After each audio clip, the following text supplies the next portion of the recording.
that point in time. When she finishes, I will tell you what it's all about. For those of you who know her, she has unbridled energy.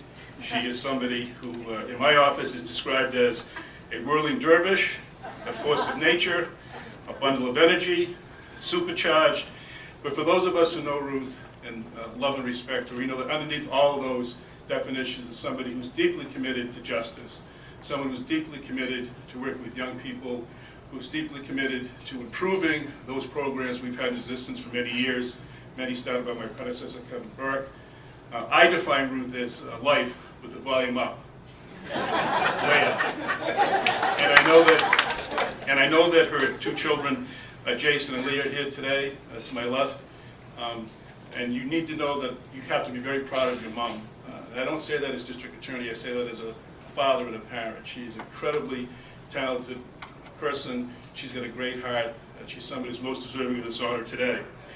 So I need to just mention to you one little story that I think defines what Ruth's all about. And that is, I'm a morning person, as is Ruth. So it's not atypical to be in my office at 7:30. Some mornings there'll be a knock on my door, and I'll hear Ruth's voice. John, are you there? You got a minute? And I'll say, wait a minute, Ruth, let me buckle up. Come on in. And she will come in and talk about something that's on her mind, a new program, a current event, how can we do something better, how can we improve, and I'll just listen to her, and I'll look at her and say, okay, look it, don't worry about it, it's good, it's fine, we're moving forward, we're going ahead, everything's great, okay, thank you. So a couple of years ago when we were planning a policymakers breakfast, Ruth had been down in Washington, D.C. at a juvenile justice conference with two other staff people. And she had occasion to run into Scott Burns, who at that time was the national drug czar for President Bush, Bush 41.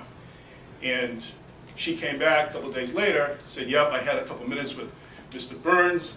He will be our guest speaker at the policymakers breakfast. And I was like, how did you do that? It's next month. Don't worry about it. It's all set. We're moving forward. We're staying strong. So I had occasion to meet Mr. Burns, who was, again, the director of the National Drug Control Policy, before our breakfast, and had about 15 minutes. And I said, I want to thank you for coming and speaking today. It's totally unexpected. We're honored. And he said, yeah, I met that Budelmann woman. People don't say no to her very often. And I said, Mr. Burns, can I say something to you? Sure, I said, don't worry about it. Everything's fine. Moving forward, you're going to be strong. And he gave a great speech. So it is my pleasure and my honor to introduce someone who's most deserving of recognition from ADL, Ruth Budelmann.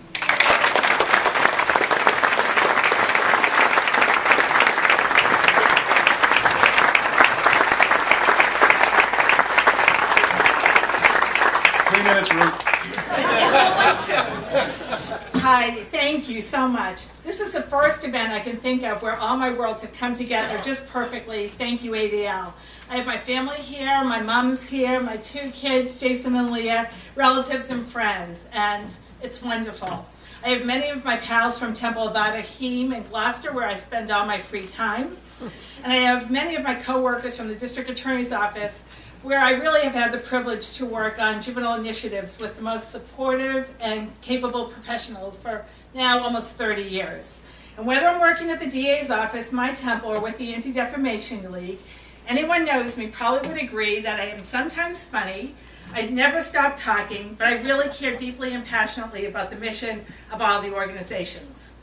In my professional career, I've had the opportunity to work for two extraordinary district attorneys of the utmost integrity, John Blodgett and Kevin Burke, who both share a commitment to civil rights as well as a progressive and effective response to juvenile crime.